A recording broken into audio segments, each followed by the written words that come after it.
আসলে এখান থেকে আমরা চাইলে কি করতে পারি বিভিন্ন ফরম্যাট আমাদের প্রয়োজন অনুযায়ী কি করতে পারি বাছাই করতে পারি, তাই না?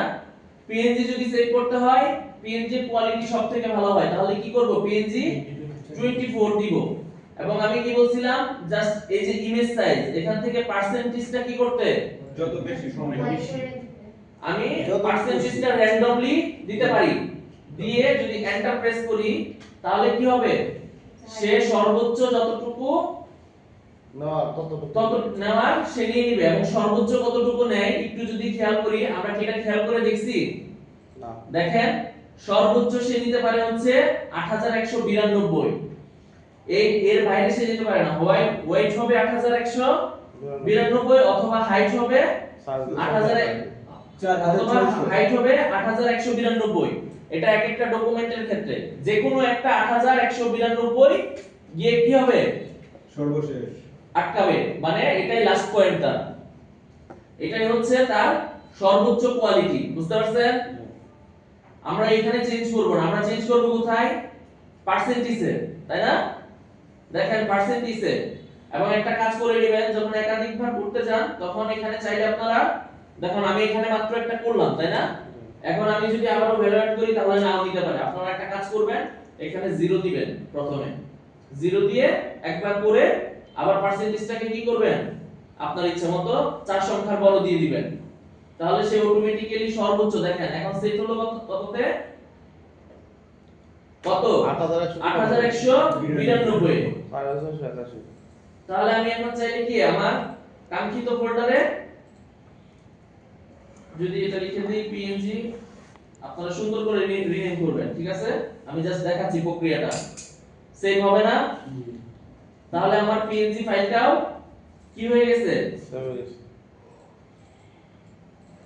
দেখেন পিএনজি ফাইলটাও সেভ হয়ে গেছে এবং সেটা কি সর্বোচ্চ কোয়ালিটিতে, দেখছেন? ভালো, এখন ভালো কোয়ালিটি না এটা? আমরা যদি জুম করি তাহলে সেক্ষেত্রে দেখতে পাবো এটার কোয়ালিটি কি ভালো।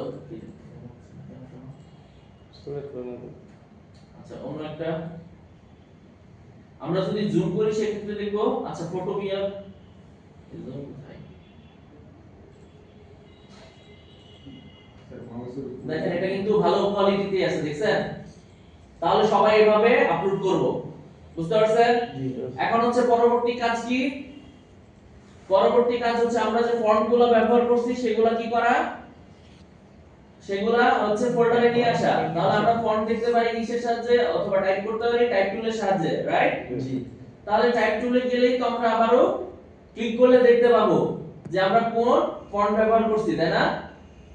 দেখার জন্য কি করতে হয়, উইন্ডোজ থেকে যাব কোথায়, টাইপে, টাইপ থেকে ক্যারেক্টার। আমরা ক্যারেক্টার প্যানেল নিয়ে আসলে ওইদিন বলছিলাম প্রথমটা কি ছিল, ফন্টের নাম, নাম, তাই না?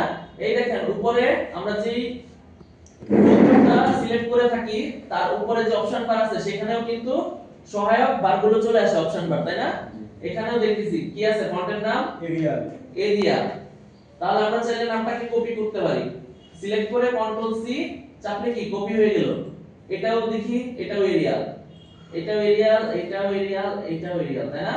তার মানে কি এখানে এখানে কি হচ্ছে দেখেন, এখানে ফন্ট এরিয়ালেই শুধু কি বোল্ড এবং এখানে ক্লিক করলে রেগুলার আসছে, তার মানে ফন্টের যে কয়েকটা ভার্সন বা স্টাইল আছে সেগুলো শুধু পরিবর্তন হচ্ছে, আমার ফন্ট কি একই। এখন হচ্ছে আমার কথা হচ্ছে আমি এই ফন্টগুলোকে কিভাবে নিয়ে আসব, তাই না? আমি তো ফন্ট কাজ করছি, এই ফন্টটা আমার কম্পিউটারে ইনস্টল করা আছে, না থাকলে আমি ওখানে পেতাম না। এখন ফন্ট নিয়ে আসতে হইলে আপনাদের কিবোর্ড থেকে উইন্ডোজ বাটনটাতে ক্লিক করতে হবে। উইন্ডোজ বাটন সবাই চিনেন? জি। দেখি তো অন স্ক্রিন কিবোর্ডটা আছে।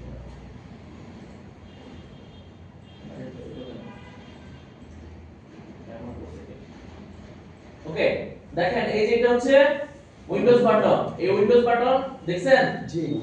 এই উইন্ডোজ বাটন, এই উইন্ডোজ বাটনে ক্লিক করে আমরা যদি লিখি ফন্টস, ফন্টস লিখি, দেখেন ফন্টস এবং নিচে দেখাচ্ছে কি কন্ট্রোল প্যানেল। ক্লিক করার সঙ্গে সঙ্গেই এই যে দেখেন আমার কম্পিউটারে, ল্যাপটপে বা পিসিতে যতগুলো ফন্ট ইনস্টল করা আছে সবগুলোই কি চলে আসছে। এখানে আছে। এবং এই যে এই পাশে ডান পাশে কি একটা সার্চ আইকন না দেখতেছেন? সার্চ আইকনের এখানে কি আছে, মানে আমরা সার্চ করতে পারবো। তাহলে আমি তখন কি করছিলাম, কপি করছিলাম, এখন কি করতে পারবো, পেস্ট। তার মানে এরিয়াল, দেখছেন এই যে এরিয়ালের যতগুলো ফন্ট আছে সে কি করছে, এখানে সার্চ করে নিয়ে আসছে শুধু এরিয়ালগুলো। তাহলে আমার এরিয়ালই তো প্রয়োজন। আমি এটাকে আবারও কি করব, কপি করব এবং কোথায় যাব বলেন তো, এখন কোথায় নিয়ে রাখবো, সাইডটা পড়া। Font use in the design, এবং কি করতে পারি, পেস্ট।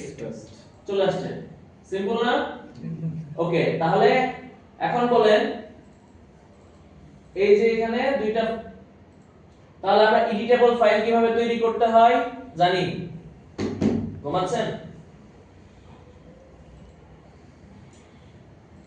তারপর হচ্ছে প্রিন্টেড পিডিএফ ফাইল কিভাবে তৈরি করতে হয় তা জানি। দেখেন এগুলো কিন্তু আপনাদের প্রয়োজন হবে, জরুরি। ফন্টসটা এটা আবার একটু দেন স্যার। জি ফন্টসের ফাইল আচ্ছা দেখাচ্ছি। এখানে হচ্ছে কিভাবে পিএনজি তৈরি করতে হয় জানি। পিএনজির পাশাপাশি একই প্রক্রিয়ায় আমরা জেপিজিও তৈরি করতে পারবো। আমি ওটা দেখাই নাই, ওটা আপনারা তৈরি করবেন। ওকে, আর এখানে হচ্ছে আমরা ফন্টস গুলো কিভাবে নিয়ে আসছি, আমি ফন্টস গুলো আবারও দেখাবো। একই প্রক্রিয়ায় আমরা এখন কিউআর কোড কিভাবে তৈরি করতে হয় তাও জানি, এবং প্রত্যেকটা রিনেম করবেন। এগুলো আমি করি নাই কারণ ক্লাস টাইম খুবই অল্প, তাই না? এবং এখানে আপনারা যখন অ্যাকাউন্ট খুলবেন আমরা এখানে একটা ডিটেইলস অ্যাড করব, আপাতত এটা রেখে দিলাম। তাহলে এই যে প্রসেস, এই প্রসেসটা কি পারা যাবে না? এবং এখন ক্লায়েন্টকে দিতে হলে আমাকে সবগুলা ফাইল তো একটা একটা করে এভাবে দেওয়া যাবে না। এভাবে দিব, এভাবে অবশ্য হলো একটা একটা একটা একটা। আমরা কি করব, এই সবগুলা ফাইলকে একসাথে করতে পারি। একসাথে কিভাবে করতে পারি, সবগুলাকে সিলেক্ট করে, কোথায় আছি বলেন তো, কাস্টমার দেখেন এটার ভিতরে ফাইনাল ফাইলসের ভিতরে, তাই না? এই যেমন ফোল্ডার সবগুলাকে এটা সহ সিলেক্ট করলাম, এবং এখান থেকে যাব হচ্ছে যাদের উইন্ডোজ 11, আপনাদের সবার উইন্ডোজ 11 ই সিলেক্ট করা। আমরা কি করব, সেখানে উইন্ডোটা নাই, তাহলে আমরা এই সেন্ডে যাব। সেন্ড টু থেকে কোথায় যাব, কম্প্রেস জিপ ফোল্ডার। এখানে ক্লিক করলে দেখেন আমার আপনার এই যতগুলো ফোল্ডার ছিল বা ফাইল ছিল সবগুলো কি একটার ভিতরেই চলে আসছে, এই যে জিপ আকারে। তাহলে আপনি যদি এখন শুধুমাত্র এই ফাইলটাকে আপলোড করেন, উনি কি এই জিপ ফাইলটাকে আনজিপ করলে এই সমস্ত ফাইলগুলো কি পেয়ে যাবে। তাহলে আপনারা এখন একটু কাইন্ডলি প্র্যাকটিস করেন। এই একটা যে কোনো কিছু একটা বিজনেস কার্ডের শেপ নেন, শেপ নিয়ে জাস্ট কি একটা পলিগন এটার মাঝখানে রাখেন, রেখে সেভ করেন। আমাকে আজকে একটু ল্যাব 3 তেও ক্লাসে করতে হবে, ল্যাব 3 সামনেই করতে হবে।